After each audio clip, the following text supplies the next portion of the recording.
একবার ইব্রাহিম বিন আদহাম রহমতুল্লাহ আলাইকে জিজ্ঞাসা করা হয়েছিল, আমরা দোয়া করি কিন্তু কবুল হয় না কেন?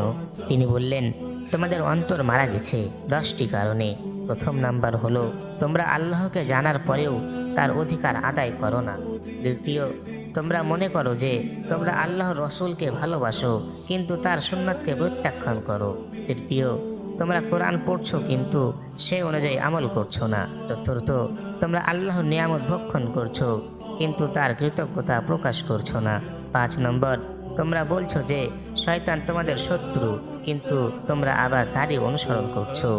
6 নম্বর, তোমরা বিশ্বাস করছো যে জান্নাত সত্য কিন্তু তার জন্য আমল করছো না। 7 নম্বর, তোমরা বিশ্বাস করছো যে জাহান্নাম সত্য কিন্তু তা থেকে দূরে পলায়ন করছো না। 8 নম্বর, তোমরা বিশ্বাস করছো যে মৃত্যু সত্য কিন্তু তার জন্য প্রস্তুতি গ্রহণ করছো না।